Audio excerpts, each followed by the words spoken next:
Police সপ্তাহ উদযাপন উপলক্ষে নারী ও শিশু নির্যাতন প্রতিরোধ, নেশামুক্ত সমাজ গঠন এবং সর্বস্তরের মানুষের মধ্যে সচেতনতা বৃদ্ধির লক্ষ্যে ঊনকোটি জেলা পুলিশের উদ্যোগে বৃহস্পতিবার এক বিশাল বাইক র্যালি অনুষ্ঠিত হয়। এদিন কুমারঘাট থানার সামনে থেকে র্যালিটি সূচনা হয়। সেখান থেকে র্যালি কুমারঘাট শহর পরিক্রমা করে ফটিকরায় বাজারে পৌঁছায়। পরে কুমারঘাট আশ্রমপল্লী নতুন ব্রিজ হয়ে ব্লক চৌমুহনী ঘুরে পুনরায় কুমারঘাট থানার সামনে এসে র্যালির সমাপ্তি হয়। র্যালিকে প্রায় ৭০ জন পুলিশ কর্মী অংশ নেন। কর্মসূচির সূচনা লগ্নে উপস্থিত ছিলেন ঊনকোটি জেলা পুলিশ সুপার সুদাম্বিকা আর কুমারঘাট মহকুমা পুলিশ অফিসার অশেষ দেববর্মা, কুমারঘাট থানার ওসি সঞ্জয় দাস সহ অন্যান্য পুলিশ আধিকারিকেরা।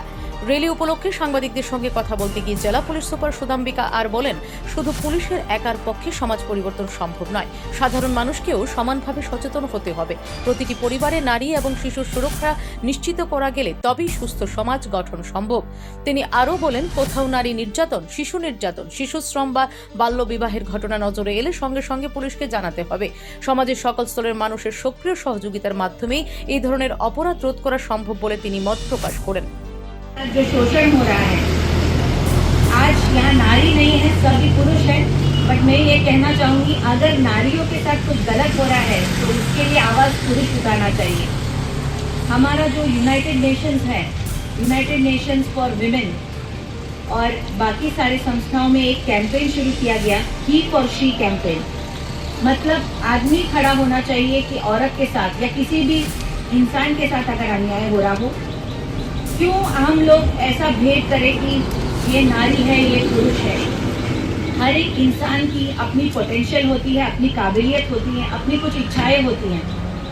तो हर एक नारी को अगर उसमें पोटेंशियल है तो उसको अपना पोटेंशियल को, यानी अपने में जो काबिलियत है, उसमें जो टैलेंट है, उसको बाहर लाने का हर एक इंसान को मौका मिलना चाहिए और प्लेटफॉर्म मिलना चाहिए।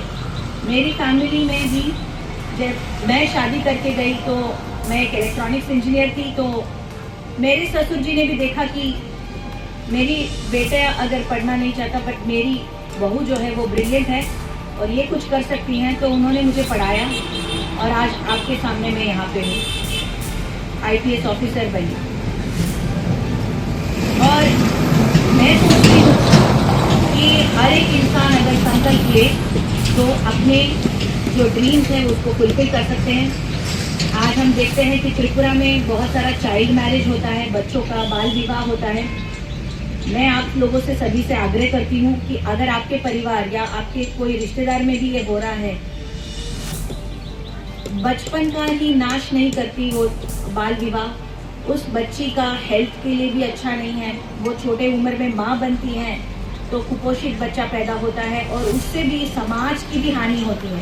तो कहीं ना कहीं ये किसी को भी लाभदायक नहीं होता। इसीलिए सरकार कानून लेके आए, चाइल्ड मैरिज प्रिवेंशन एक्ट, और इसको हम थोड़ा, आप लोग सभी पुलिस डिपार्टमेंट में एम्बेसडर्स हो, आप लोग चेंज मेकर्स बन सकते हो, आप लोग बदलाव ला सकते हो कि एक चाइल्ड मैरिज आपने रोका या एक बच्ची को आपने पढ़ाया, एक बच्ची को आपने मोटिवेट किया, एक फैमिली को आपने मोटिवेट किया कि अपनी बच्ची को पढ़ाओ, अपनी बच्ची को लिखाओ, इसका भविष्य उज्जवल है।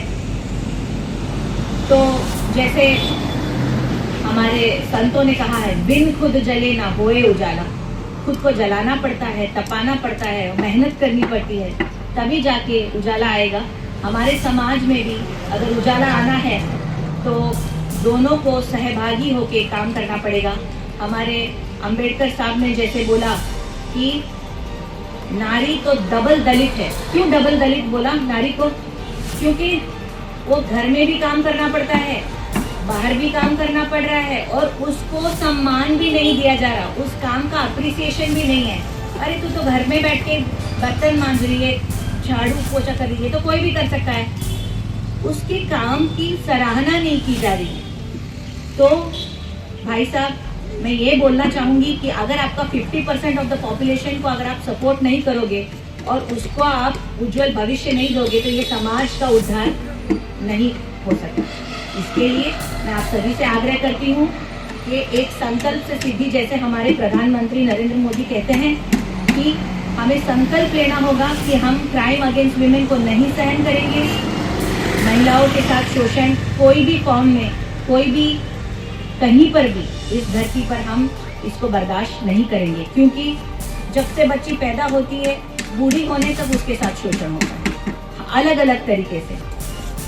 बच्ची पैदा होती है, उसको लड़के का इक्वल एजुकेशन नहीं मिलता, खाना नहीं मिलता उसको पीने, उसको माता पिता ऐसा सोचते हैं ये गवर्नमेंट में पढ़ेगी और मेरा बेटा प्राइवेट कॉलेज में पढ़ेगा।